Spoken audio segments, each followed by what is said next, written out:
Baik, saat ini kita akan melanjutkan membahas firman Tuhan yang diambil dari Injil Matius pasal yang ke-21 ayat 18 sampai 22.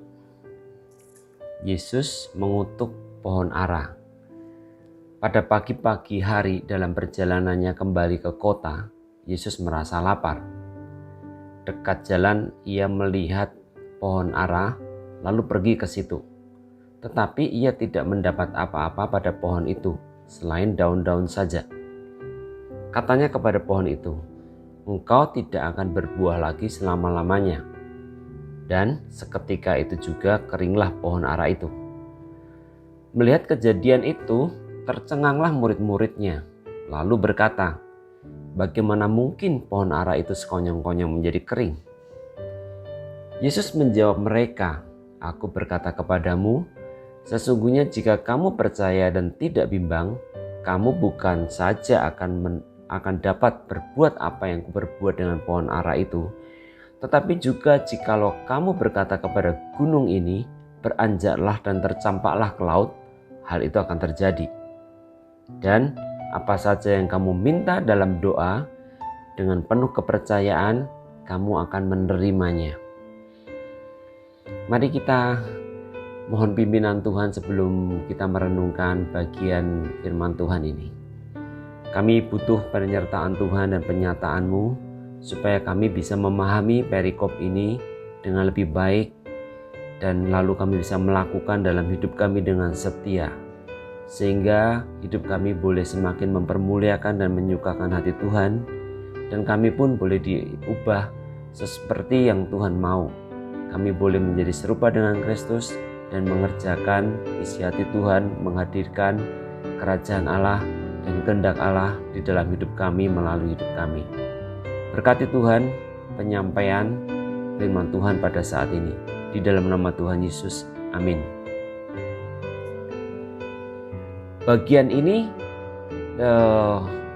sudah sering tentunya kita dengar dan pada umumnya orang-orang bisa menyalahpahami bagian ini.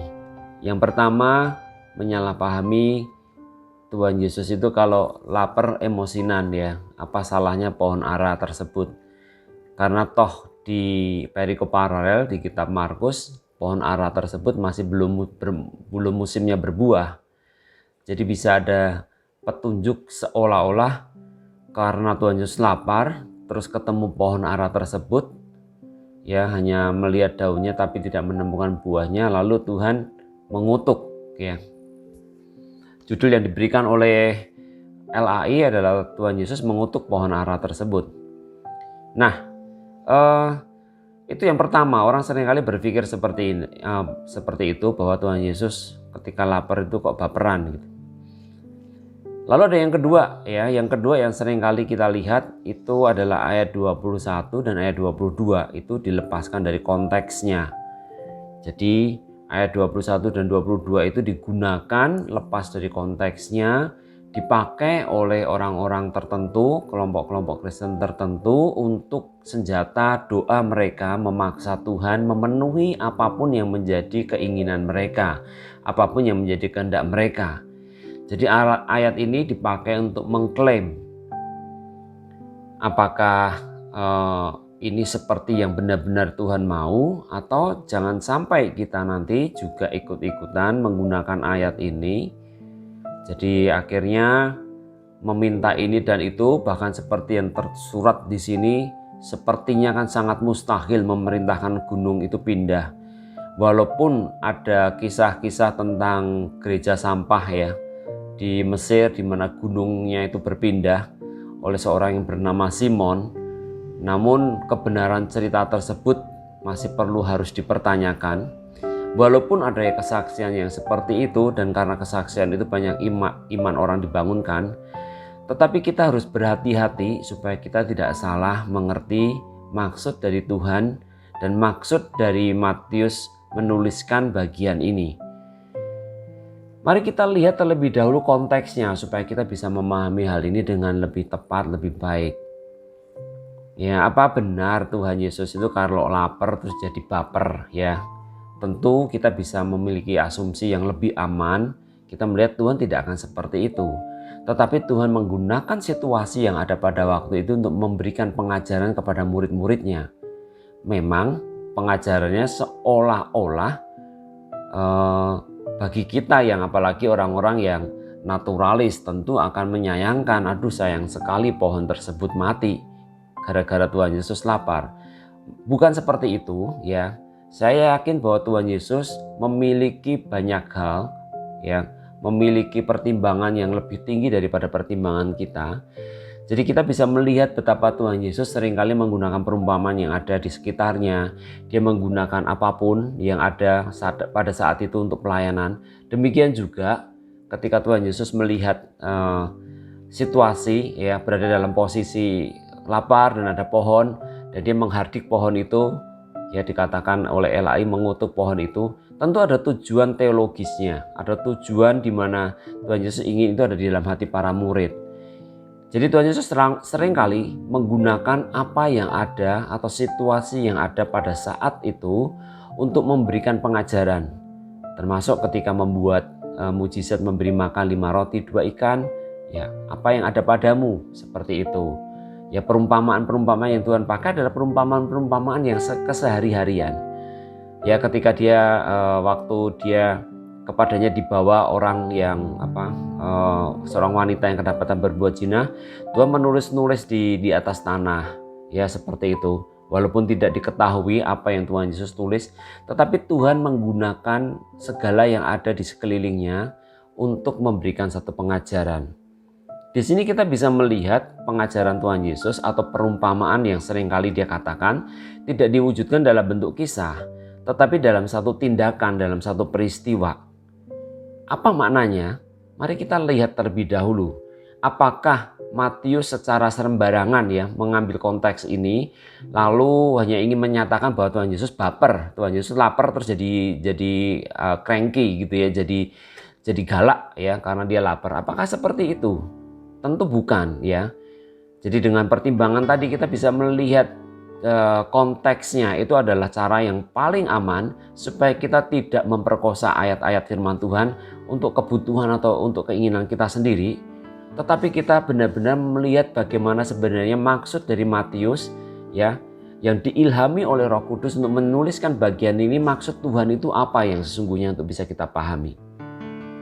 Jadi kalau kita kembali ke perikop-perikop sebelumnya, kita bisa melihat di situ ada pertentangan. Ya satu pertentangan perikop sebelumnya bagaimana Tuhan Yesus baru saja menyucikan bait Allah. Ada pertentangan yang keras di sana. Ada kemarahan, ada orang-orang Farisi ya, para alim ulama Yahudi pada waktu itu yang terus-menerus mencari kesalahan Tuhan Yesus. Demikian juga setelahnya. Setelah ini nanti kita juga melihat ada perdebatan lagi. Jadi konteks ayat ini keluar termasuk ayat 21 dan 22 itu bukan konteks bagaimana kita meminta-minta untuk sesuatu kebutuhan-kebutuhan kita. Mari kita lihat apa sebenarnya yang terjadi di sana. Kalau kita menyimak dari pohon ara itu sendiri, ya ada 2 peristiwa yang serupa ya, yang serupa di Perjanjian Lama yang berkaitan dengan isi hati Tuhan ya. Berkaitan dengan isi hati Tuhan dan Tuhan menggunakan perumpamaan tentang pohon ara. Dan pohon ara tersebut itu adalah merujuk kepada bangsa Israel. Kita lihat pertama ya di Mika 7 ayat 1. Itu kalau kita lihat judul perikop yang diberikan LAI, kemerosotan akhlak Israel. Celakalah aku sebab keadaanku seperti pada pengumpulan buah-buahan musim kemarau, seperti pada pemetikan susulan buah anggur. Tidak ada buah anggur untuk dimakan atau buah ara yang kusukai. Ya, jadi kondisinya seperti itu ya. Pohon ara ya tidak ada di sana. Ya, padahal itu dibutuhkan. Celakalah aku. Berkaitan dengan kemerosotan akhlak Israel. Jadi Tuhan mencari buah ya. Sesuatu yang bisa mengenyangkan, sesuatu yang ada hasilnya. Ternyata tidak keluar di sana, tidak didapati. Hal serupa juga sama ya di Yeremia 8 ayat 13. Tuhan mengatakan demikian, Yeremia 8 ayat 13. Judul perikopnya dosa dan hukumannya. Firman Tuhan menyatakan demikian, aku mau memungut hasil mereka. Demikian firman Tuhan, tetapi tidak ada buah anggur pada pohon anggur, tidak ada buah ara pada pohon ara, dan daun-daunnya sudah layu. Sebab itu aku menetapkan bagi mereka orang-orang yang akan melindas mereka. Jadi kedua kondisi ini menunjukkan kondisi Israel yang tidak menghasilkan buah.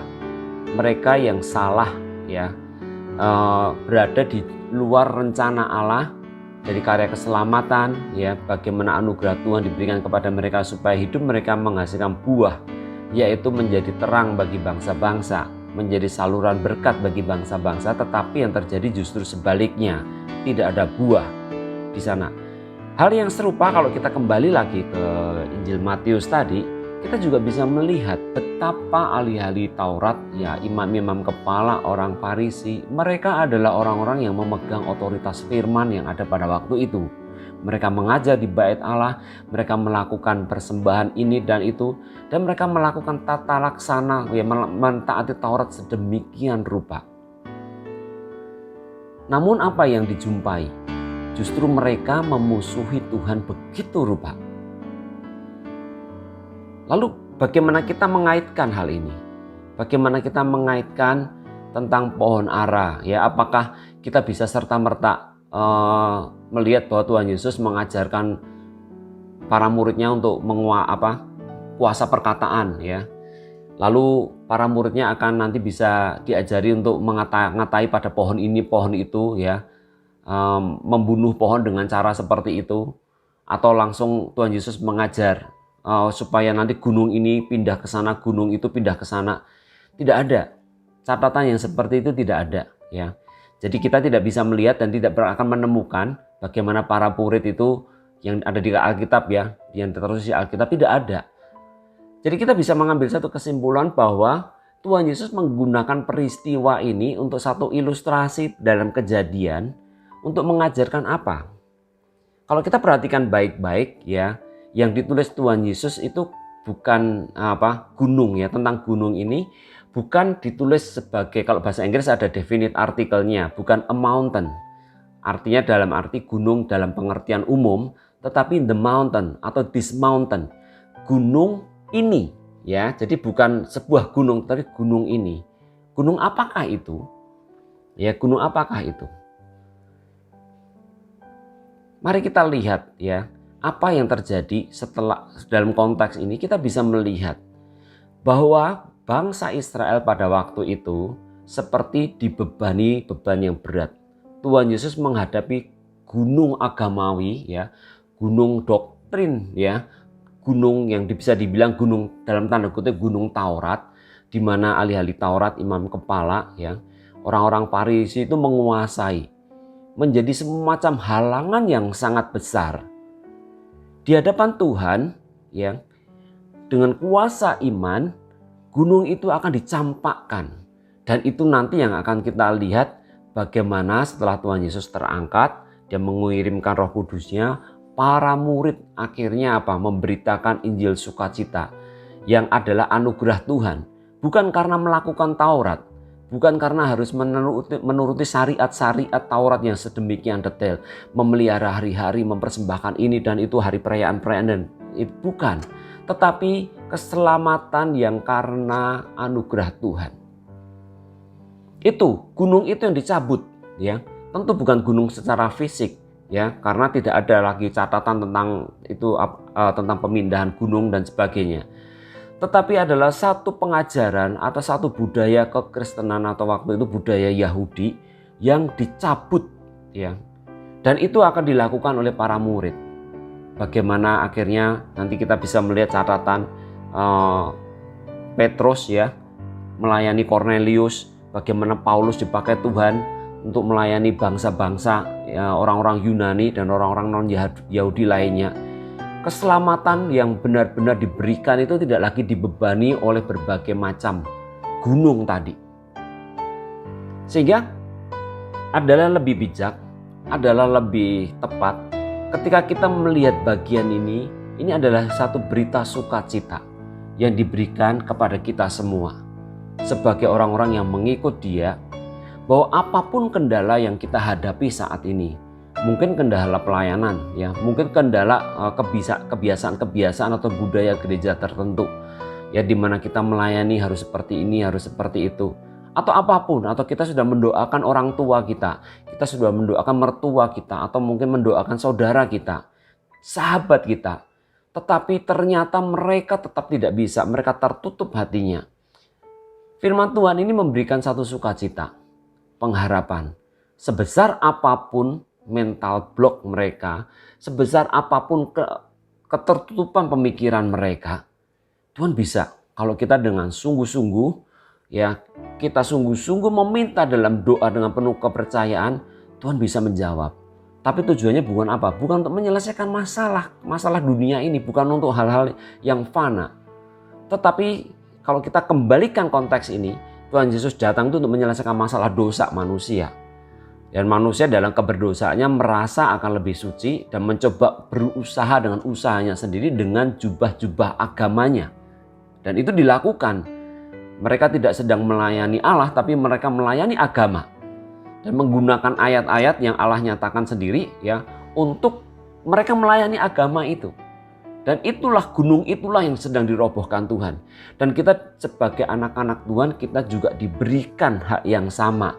Sehingga jika saat ini Anda sedang bergumul untuk mendoakan keselamatan tadi yang saya sebutkan, mungkin orang tua Anda, mungkin mertua, mungkin ada pasangan Anda, anak Anda, menantu, kakak, adik, tetangga, sahabat.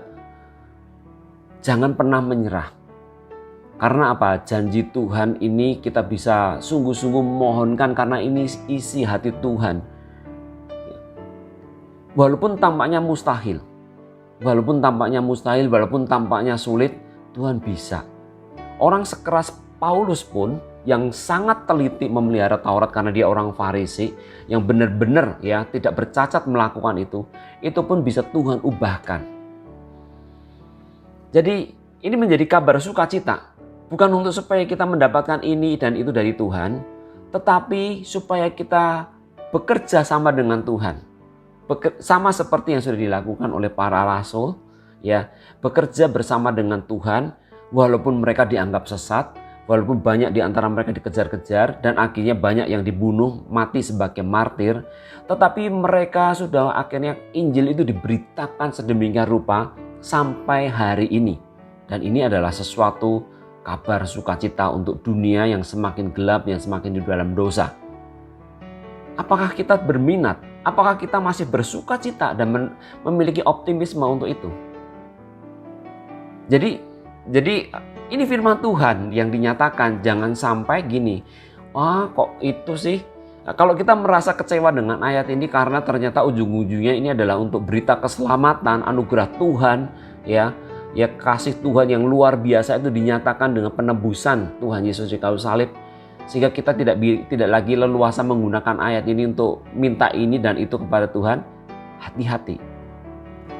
Karena jangan-jangan memang selama ini mungkin kita menjadi Kristen hanya karena kita ingin memperlakukan Tuhan itu sebagai pesugihan kita, sebagai dewa jailahut kita, sebagai dewa kekayaan atau dewa kemakmuran kita. Hati-hati, ya. Karena Tuhan datang ke dunia bukan untuk menyelesaikan masalah kekayaan, masalah-masalah di dunia ini. Bukan, sama sekali bukan. Tuhan sedang datang ke dunia ini mencari orang-orang berdosa yang mau kembali kepadanya. Karena bagi Tuhan kekayaan, kesehatan atau kesembuhan dan sebagainya itu bukan masalah yang utama. Sebagian disembuhkan, sebagian diberikan kekayaan, tapi ada juga yang akhirnya meninggal. Ada yang juga akhirnya tetap mati sebagai miskin, dalam kondisi yang miskin. Ya, mati dengan kondisi sakit yang tidak tersembuhkan. Tapi di luar itu semua, ada satu garis merah.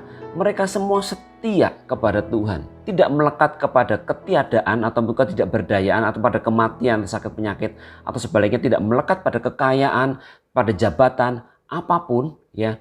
Mereka tetap setia kepada Tuhan.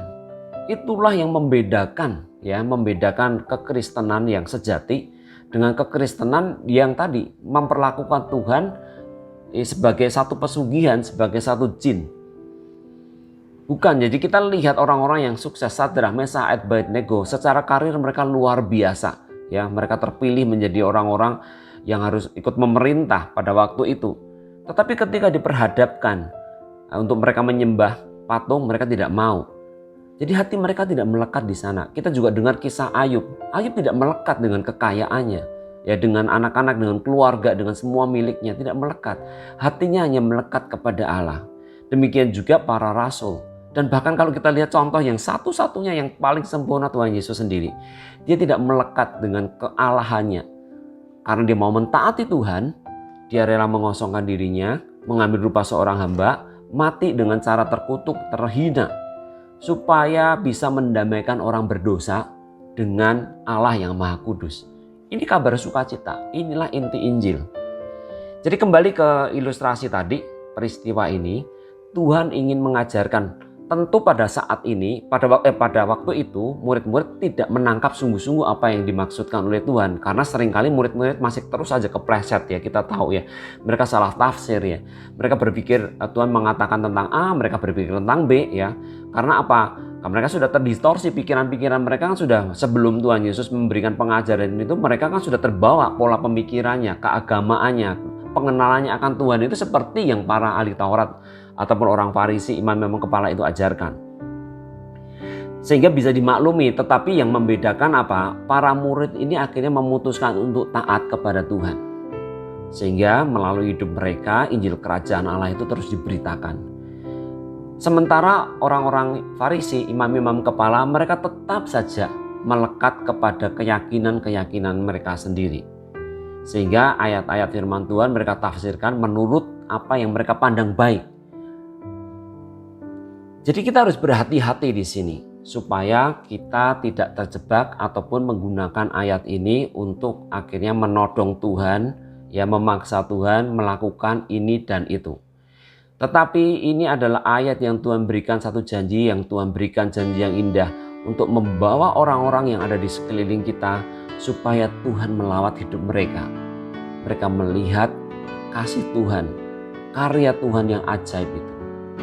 Tentu ini tidak bisa kita lakukan kalau kita sendiri belum mengalaminya.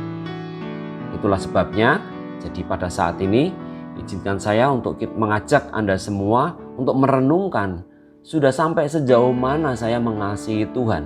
Hukum yang terutama yang pertama itu. Kalau kita hanya mengasihi Tuhan, kalau kita percaya kepada Tuhan karena kita mengasihi dunia ini, maka tidak bisa itu terjadi. Di 1 Yohanes dinyatakan kalau kita mengasihi dunia ini, maka kasih akan Bapa tidak ada dalam orang itu. Demikian juga kita, kalau kita mengasihi dunia ini bisa macam-macam, ya. Ada orang-orang yang mengasihi dosa-dosanya, ya, suruh bertobat tidak mau. Ada orang yang mengasihi pelayanannya, pekerjaannya, anaknya, status sosialnya, macam-macam hal yang baik, kepintarannya, kecakapannya. Dia mengasihi itu dan mempertahankannya. Dan ketika itu digoncang, ketika itu terancam hilang, baru datang kepada Tuhan. Itu adalah kekristenan yang sama dengan orang-orang penyembah berhala. Mereka setia kepada Allah mereka. Mereka mau mengorbankan ini dan itu untuk memperoleh keinginan mereka. Yang Tuhan Yesus lakukan, teladankan, bukan seperti itu. Tuhan Yesus mengorbankan ini dan itu supaya kehendak Allah, kerajaan Allah dan kehendaknya itu dinyatakan. Itu yang membedakan antara kekristenan yang palsu dengan kekristenan yang disaksikan di Alkitab ini. Jadi mari kita renungkan, mari kita pikirkan ulang. Saat ini apa yang menjadi alasan saya percaya kepada Tuhan? Apa yang menjadi alasan Anda mengikuti Dia, menyembah Dia, melayani Dia, memuji Dia, beribadah? Apa? Apakah ada kasih kepada Tuhan sebagaimana Tuhan Yesus katakan sebagai hukum yang terutama yang pertama, atau sebenarnya hanya kita ingin memanfaatkan Tuhan? Kalau kita sendiri masih belum memiliki itu, maka saatnya lah kita bersungguh-sungguh hati meminta kepada Tuhan. Mohon ampun, seperti pemungut cukai yang memukul-mukul dirinya itu loh. Ya, Tuhan, aku tidak layak karena aku selama ini ternyata hanya memperalat Engkau. Tuhan, aku berdosa karena selama ini aku hanya punya agenda-agendaku tersembunyi supaya aku bisa mendapatkan ini dan itu dengan pelayananku dan sebagainya. Tidak apa-apa, Tuhan mencari hati yang hancur. Tuhan mau mencari hati yang dipulihkan. Tuhan mau kita datang mengakui keegoisan kita, kesesatan kita, penyelewengan kita. Datang kepada Tuhan. Ketika lawatan Tuhan itu datang kepada kita dan kita menyadari dan akhirnya menerima Injil sebagaimana seharusnya, yaitu intinya bukan untuk menyelesaikan masalah duniawi kita, tetapi untuk memperoleh keselamatan, pendamaian dengan Allah yang Maha Kudus, maka kita akan memiliki hati yang sama dengan hati Tuhan dan kita akan merindukan orang-orang di sekeliling kita untuk mengalami yang sama. Sehingga akhirnya apa? Syariat itu bukan dilakukan karena hukum, karena ketakutan. Bukan karena untuk mendapatkan ini dan itu. Tetapi kita akan menjadi pelaku firman Tuhan karena kita mengasihi Dia dan karena kita mengasihi sesama. Ini adalah dua hal yang sangat berbeda. Ya, sama-sama mungkin melakukannya. Yang satu itu karena upah, ingin mendapatkan ini dan itu. Tetapi yang satu karena kasih. Kalau upah, ya, ketika dengan berjalannya waktu tidak ada upahnya, maka biasanya seperti apa? Contohnya kalau pegawai tidak diupah, ya dia akan pindah. Berapa banyak orang-orang Kristen yang akhirnya pindah agama? Karena mereka tidak mendapatkan, mereka merasa bahwa berpikir bahwa beriman kepada Tuhan itu seperti, ya, Tuhan itu dijadikan seperti mesin ATM kan? Ataupun seperti penjual sayur yang banyak memberikan langganan. Ketika tidak lagi memuaskan, tinggal pindah, ganti bakul. Atau ganti bank yang memberikan promosi lebih baik ini dan itu. Yang menjawab kebutuhan. Tetapi ketika kasih, ketika roh anak itu, ya Roh Kudus memampukan kita menyebut memanggil Dia ya Aba, ya Bapa. Ketika kita memiliki anak, memiliki roh Kristus sehingga kita menjadi anak Allah. Apa tandanya anak? Anak akan setia kepada orang tuanya. Ada contoh anak yang durhaka itu, prodigal son, dia meninggalkan tetapi tetap kembali karena dia tahu hati Bapa. Tapi kalau kita hanya pegawai, kita hamba-hamba, ya seperti itu, hanya karyawan mentalnya dalam berrelasi dengan Tuhan, maka kita akan selama-lamanya terhilang. Jadi mari kita lihat hati kita. Kita lihat, telusuri lagi, sebenarnya saya mengikut Tuhan dan menjadi orang percaya itu apa sebenarnya yang menjadi alasannya. Lalu sebagai penutup, saya ingin mengajak kita melihat kembali ke pohon ara tadi ya. Nasibnya seperti apa. Saya merenung-renung, saya termasuk yang sayang sebenarnya. Menyayangkan, aduh Tuhan, eman-eman ya pohonnya kok dijadikan ilustrasi kok terus langsung mati ya. Karena memang saya suka nanam-nanam ya. Tentu rasanya ada identifikasi sayang ya Tuhan kok pohonnya mati. Tetapi kalau kita bayangkan ya, kalau kita membayangkan ya, seandainya pohon itu punya pribadi, dari antara mungkin ribuan, ratusan ribu atau jutaan pohon ara, kira-kira pohon ara yang, katakanlah dia pohon ara yang masih tanggung ya, yang dikutuk Tuhan, mati muda itu, tetapi dipakai Tuhan untuk memberikan pengajaran yang indah ini, kira-kira pohon ara yang berbahagia yang mana? Saya justru melihat pohon ara ini mendapat kehormatan karena dipakai oleh Tuhan untuk mengajar para muridnya dan bahkan mengajar kita sampai saat ini. Dia memperoleh hak istimewa walaupun untuk itu dia harus mati kehilangan nyawanya. Itu yang dilakukan Tuhan Yesus. Dia kehilangan nyawanya.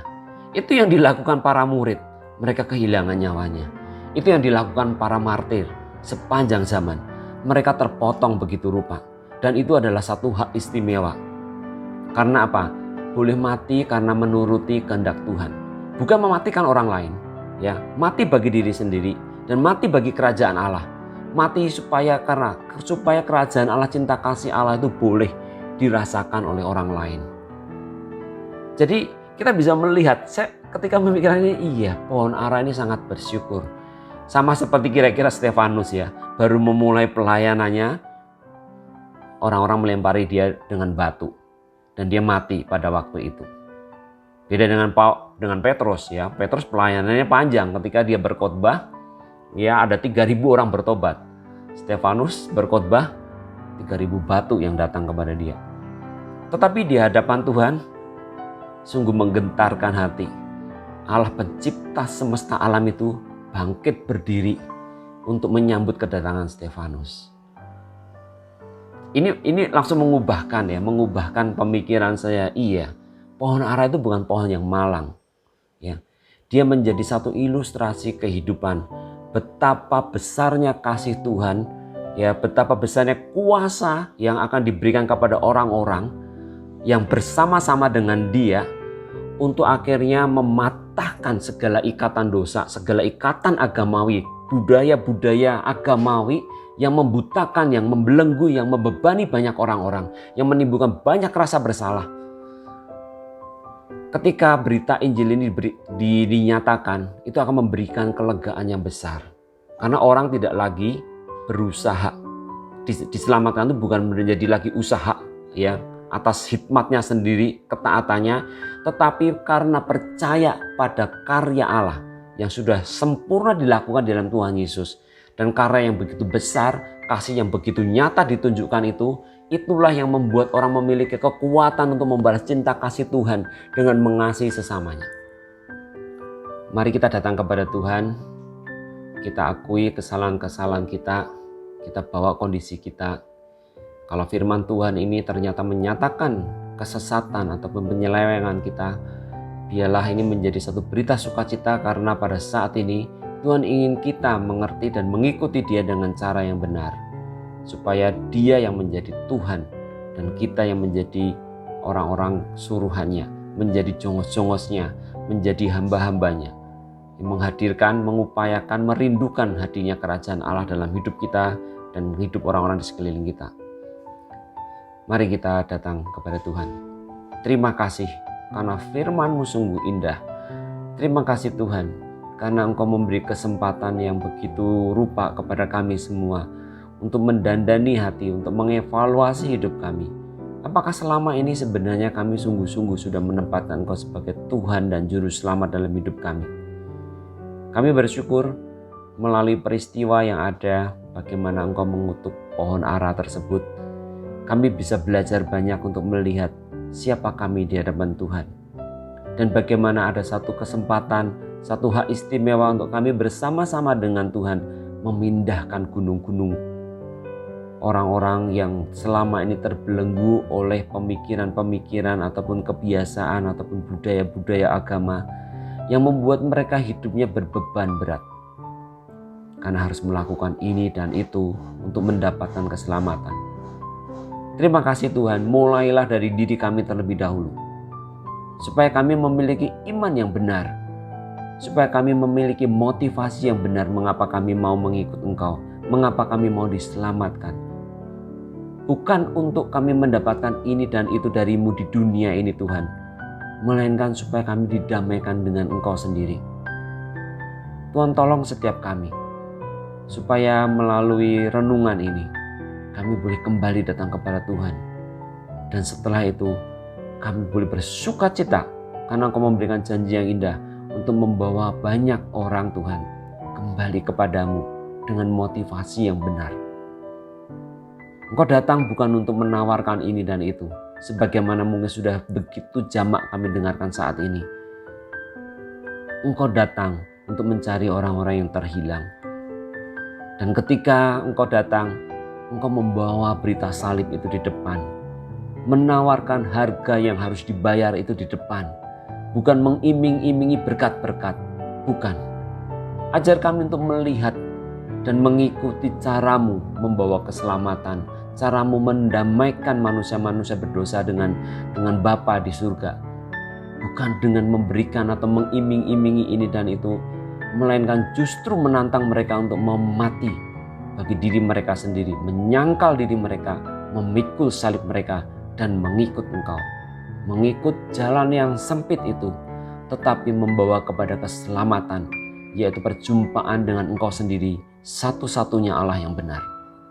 Terima kasih Tuhan, meteraikan firman-Mu di dalam hati kami, sehingga boleh berbuah berkali-kali lipat di dalam hidup kami, melalui hidup kami ini Tuhan, di bumi seperti di surga. Di dalam nama Tuhan Yesus, amin.